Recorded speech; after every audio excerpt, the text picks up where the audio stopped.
Well, what do we have here?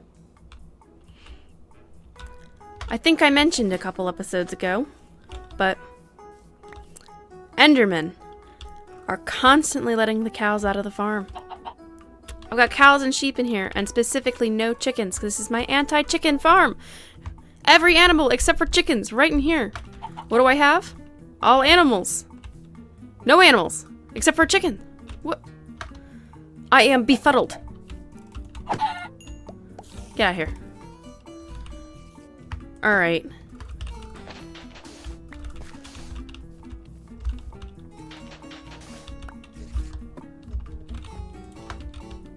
I am going to grab a bunch of leads and get these guys back into whence they came, because I cannot have them wandering around like this. It is too annoying. And there is a spider around here somewhere that I can hear, and I'm not very into that.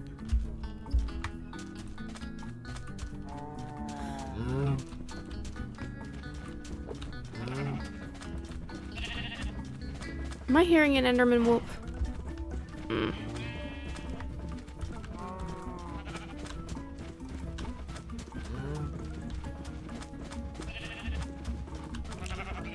It's probably the guy that did that.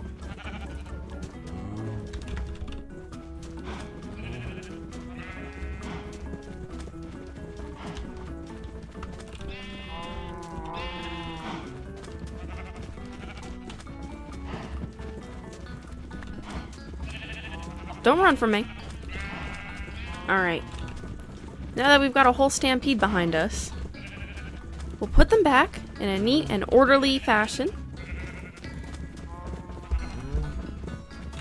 And then hopefully they won't escape again. I don't know what to do about it, but... Whoa, don't you dare. You get back here right now.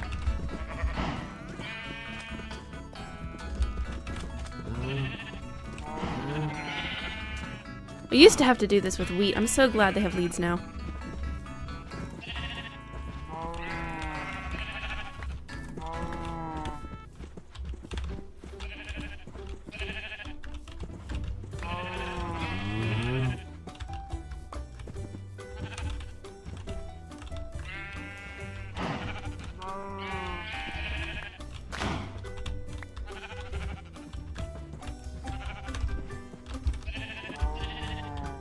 Get in here. There we go. Anybody else who's found out there, get back in here on your own time. And if you don't, you may end up meeting the end of my blade. It won't be pretty.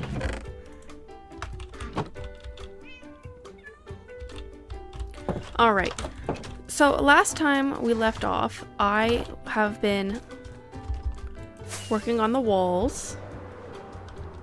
I got some of it done, but mostly I was finishing up for spring break, so just now that I'm on it, it'll be a little bit easier to get some recording done and some of this build stuff done. But it's slow and steady.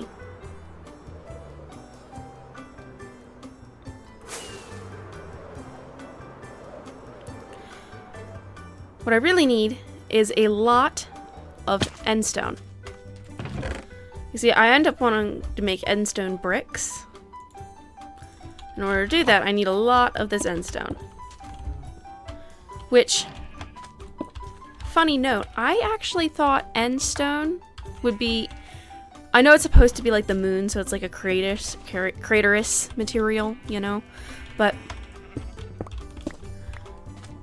when I first saw it, I just interpreted it into like a spongy kind of material.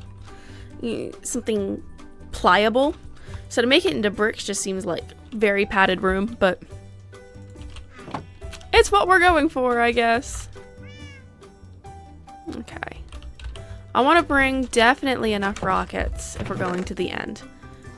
Just because it is not ideal to go without. And I promised that this time, instead of trying to record and speed up just my own visuals, I would work with the replay mod. Now, I can't guarantee how it's going to turn out, but look at that. Oh yeah. So I'm going to get on that, and hopefully the finished result will turn out very soon.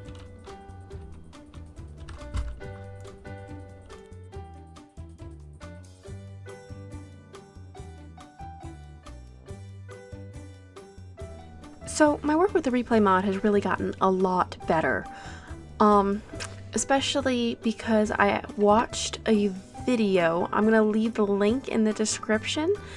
It was really helpful and fundamental in my understanding of how to operate it. I'm not an expert, far from it, but it's been a really big step. I'm really trying to kind of get the quality of my content to be a little bit better. You may notice that's why this video is taken longer, about twice the time of my previous videos, is because of how much more polished I kind of want it to be. It's definitely different than what I was doing before in the sense of I've got a different camera, but I'm trying to stick to more of, you know, it's me talking about me and what I'm doing and kind of my experiences. Oh, just to let you know, this is the first time I've ever really tried to collect end stone, actually. I've never really used it as a building medium. It's very rare that I actually get into deserts as a biome, just because the lack of trees has made it really hard as a starter base for me previously. I normally just walk to a place where there's already trees to grow and just cut some down and kind of terraform from there. This time, I actually started in a jungle and walked to the desert because I was more interested in mining opportunities that the ravine next to my base had. So, thus, endstone. It's much easier to mine endstone in full netherite, but it's also very intimidating. I've died several times in the end with all of my stuff, and it is not pretty. Alright, I'm going to hand you back to previous me who recorded when I was still doing all of this stuff. And I'll catch you for the next clip of me building.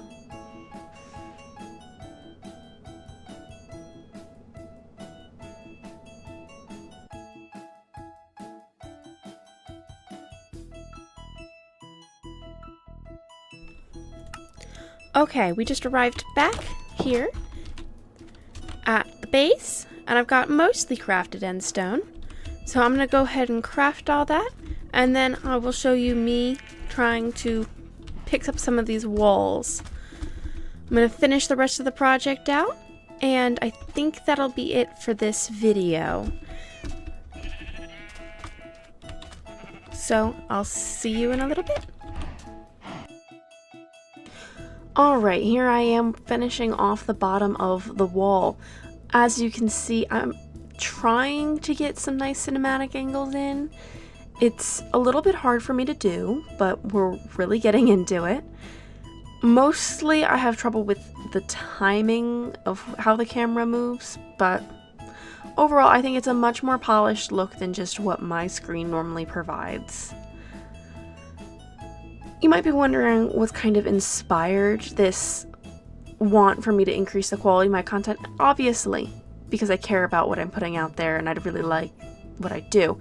But I've gotten a lot of the confidence in order to take extra time, slow down, really learn the ropes because of my regular commenters.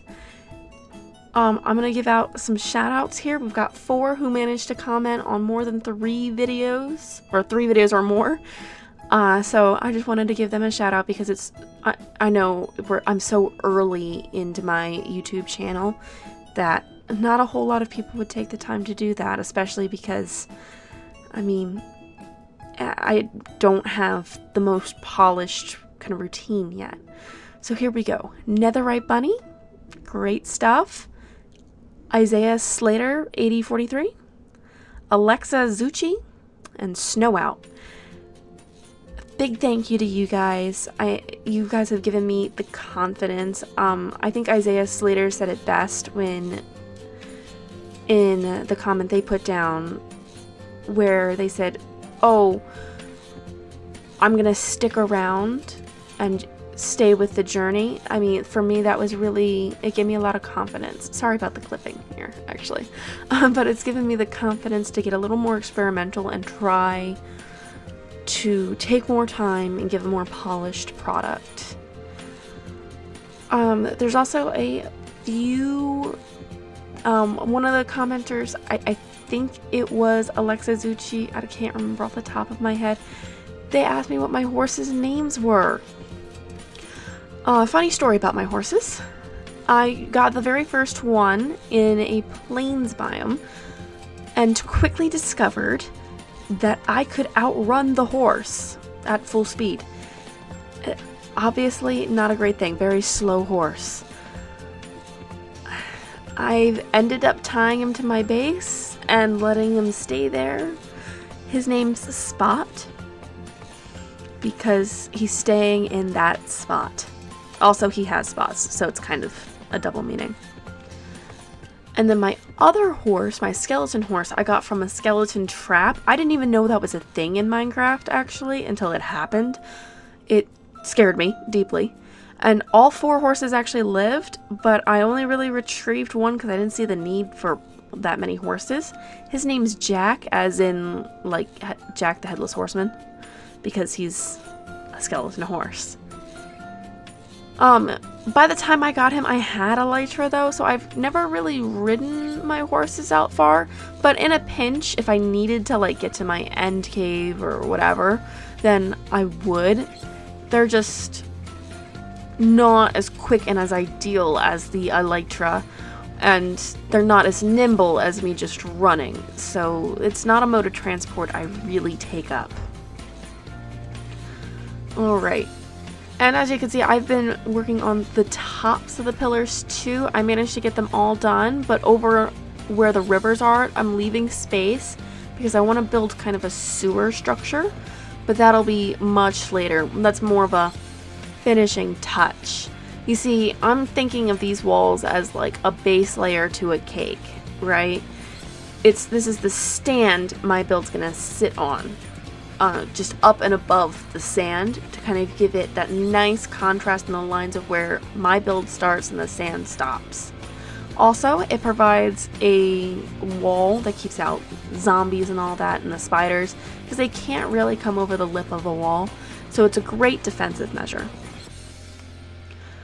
I also have a fun story from today.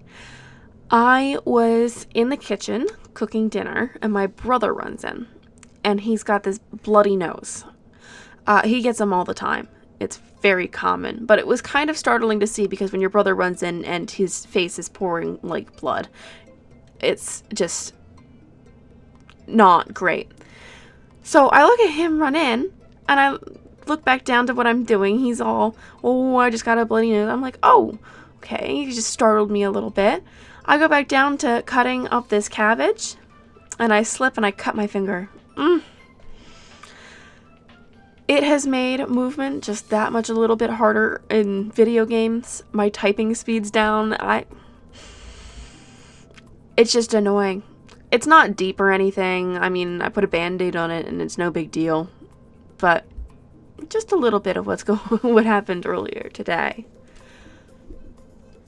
I also want to touch on what I think is going to happen with the future. For me, this video took about 4 days, mostly because I only get my recording done during certain hours of the day. Like, mostly when there's no construction outside and my dog's not up and barking and people aren't walking past my bedroom every 30 seconds because we have very creaky floors and the microphone picks up everything. I'm sure you've heard my typing. it's atrocious. So I record only during very quiet hours of the night, and it's made a lot of just recording that harder. So it kind of takes a long time to produce that aspect. And that's why you see a lot of me getting building done, because I can do that quite easily when I'm like, watching a lecture or doing whatever. It's just that kind of idea. So I think I'm going to be aiming for about a video a week. I'll let you know now, during finals week I'm probably not going to post, but I think a video a week is reasonable based off of my workload. But we'll see how it goes based on how everything turns out. Just so you know, this structure that I've built here is like the outline of my base. I wanted to use, it's actually andesite to kind of create a smoother transition from the deep slate to the stone to the andesite, then to the sand. And I'm using birch logs as another pillar on top. If you look at like typical desert like temples and things, just historically, they tend to have lots of columns. And so I'm kind of trying to spoof off of that. But understandably, it can be rather a lot of columns. So I'm trying to space them out really far. I'm thinking about every 20 blocks or so, one would be nice. I also don't want to transition too harshly from all of the fine detailed base to the actual walls of my base being very plain. So we've got a couple of those. And then I'm going to work on, once I've got the actual walls, which are going to be made out of end stone, I'm going to separate my build into floors so that I have room to kind of build. And as I build out windows onto these walls, I'm going to kind of do a lot more of the fine detail work of like spandrels and little things that come up and out and bring a lot of detail in to kind of link these things together. So I'm building one wall just for scale here, just so you guys can kind of get an attempt at understanding what's going on. I was afraid the end stone would be a little bit too blue for the environment, but when you back out, it's not that bad.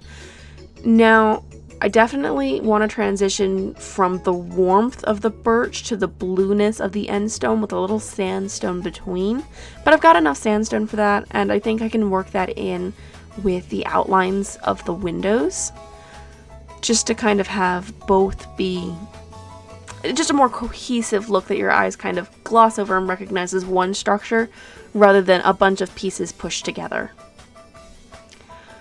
Alright, that's coming to the end of this video. Leave a comment, like, subscribe, do all the typical YouTube things.